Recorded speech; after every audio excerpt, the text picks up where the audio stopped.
la última batalla en esta tierra, hermanos, se compara a la batalla de Josafat, porque, hermanos, lo que sucedió en la batalla de Josafat sucederá en el tiempo del fin, antes de la venida del tiempo de nuestro Señor Jesucristo. Y el profeta se pone de pie y le dice: miren, no se preocupen, no tengan miedo, que la batalla no es de ustedes, es de Dios. Y entonces sucede algo muy interesante. Versículo 16: mañana, dice el profeta, descenderéis contra ellos, y he aquí que ellos subirán la cuesta de Cis, los hallaréis junto al arroyo, antes del desierto de Jeruel, y no habrá para qué peleéis vosotros en este caso. Paraos, estad quietos, ved la salvación de Jehová con vosotros, oh Judá y Jerusalén, no temáis ni desmayéis, salid mañana contra ellos, porque Jehová estará con vosotros. Hermanos, es como si hoy en día un profeta se pusiese de pie y fuese a la Casa Blanca y le dijese: mire, en tal casa está un miembro del ISIS, en tal país, en tal lugar, en tal casa está otro miembro de ISIS, en este lugar, y le da la ubicación de todos los terroristas. Le dice: muy bien, ahora no se preocupen, Dios se encargará.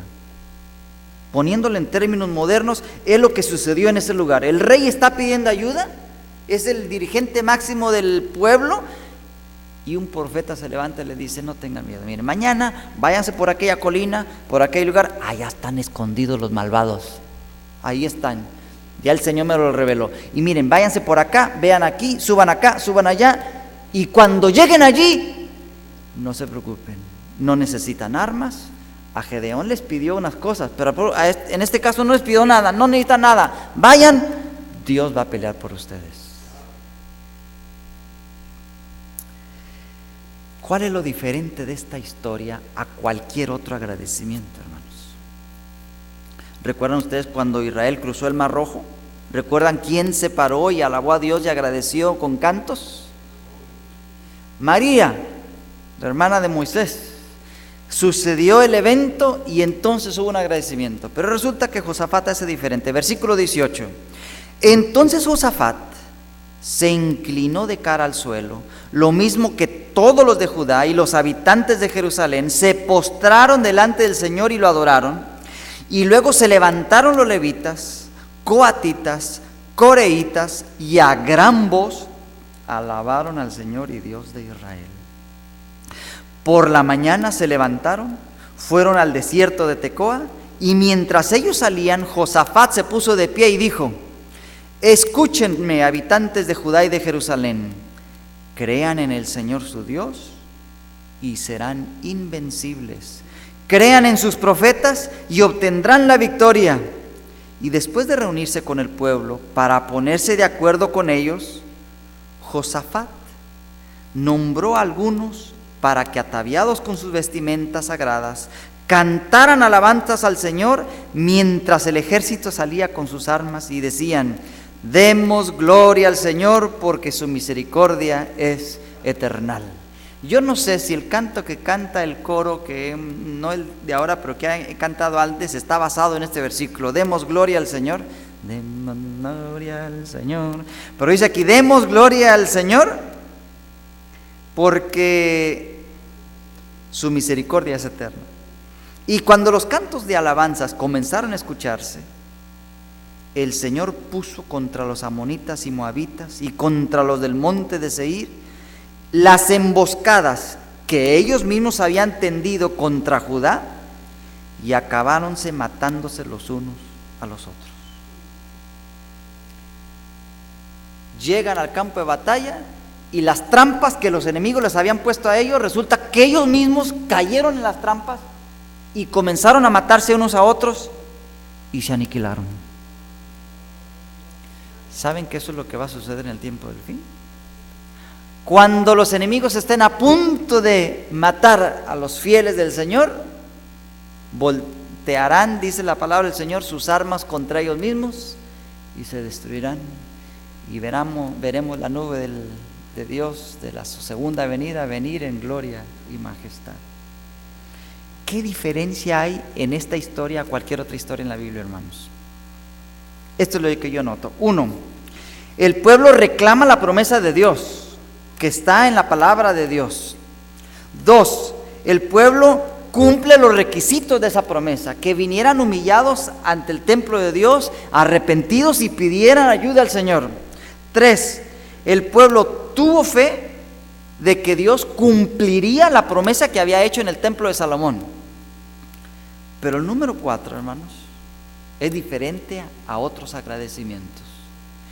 Empiezan a agradecer a Dios antes de que Dios actúe.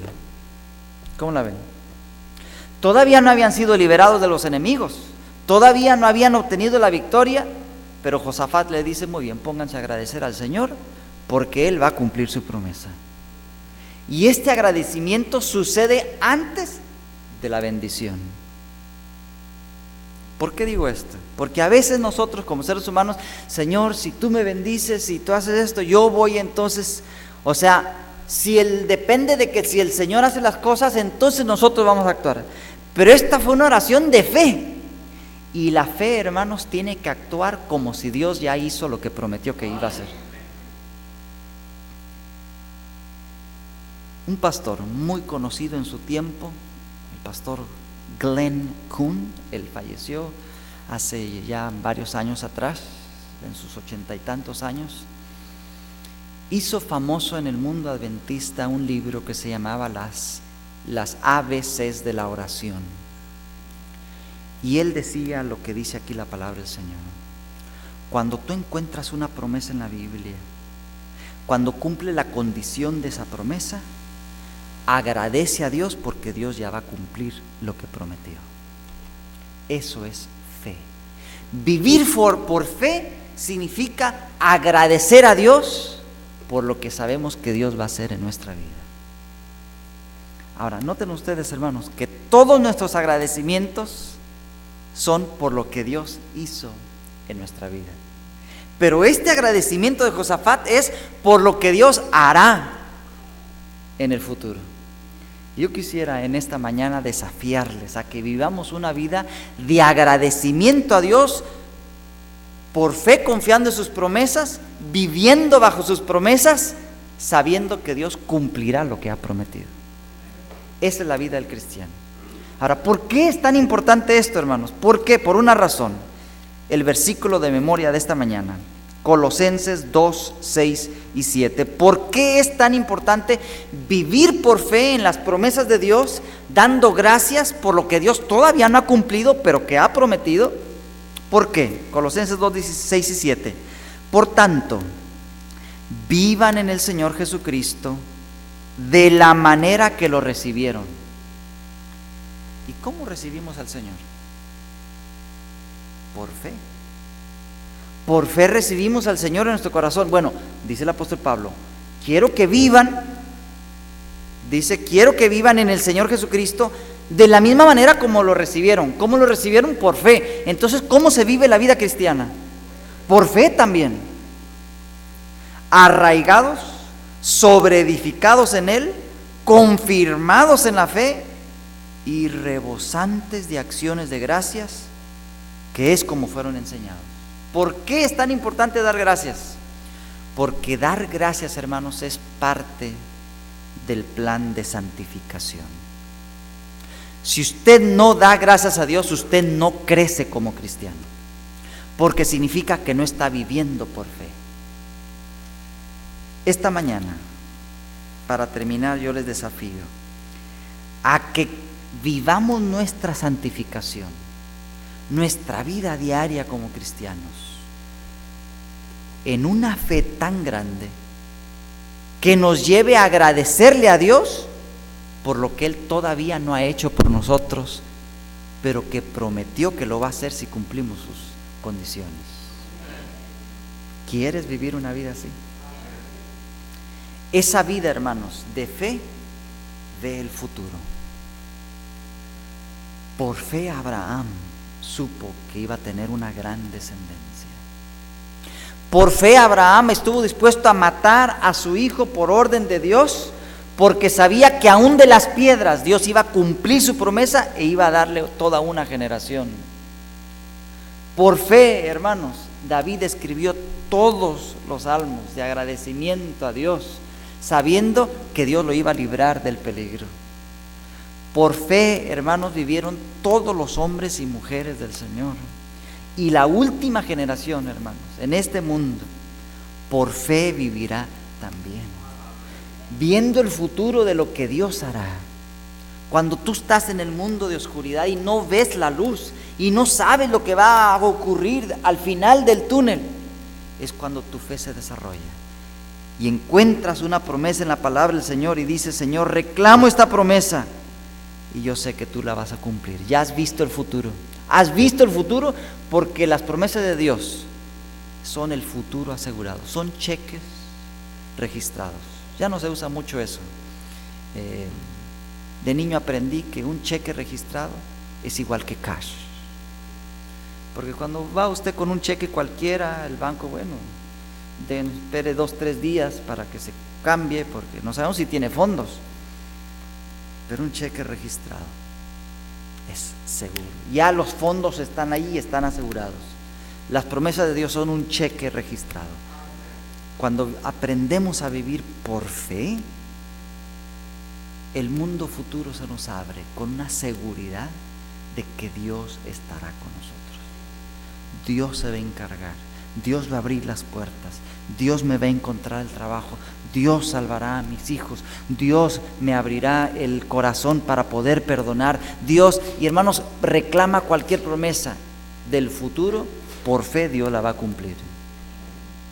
Que Dios nos ayude a tener fe como Josafat, para agradecer antes de que se cumpla la promesa de Dios, porque estamos viviendo por fe. Puestos de pie, vamos a orar.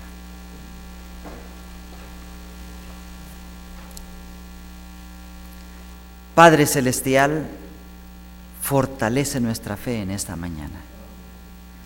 Ayúdanos, como tu siervo Josafat, a aprender a vivir por fe, a que podamos reclamar tus promesas, sabiendo de que tú las cumplirás. Y Señor, yo no sé si esta mañana hay alguien que haya venido con un corazón quebrantado, o tal vez alguien que nos esté escuchando por internet pueda tener esa perplejidad en su corazón. En esta mañana yo te pido, Señor, que nos ayudes a vivir por fe, a tener esa certeza de que tú cumplirás lo que has prometido y salir de este lugar confiados de que, Señor, tú eres el mismo ayer, hoy y en el futuro también, y cumplirás tu promesa y nos ayudarás a marchar adelante hasta el día final. Te lo pedimos en el nombre de Cristo Jesús. Amén.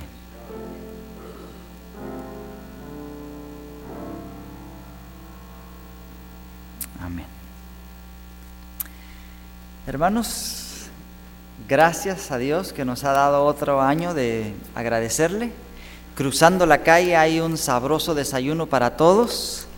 Vayamos, convivamos y agradezcamos juntos al Señor. Que Dios les bendiga.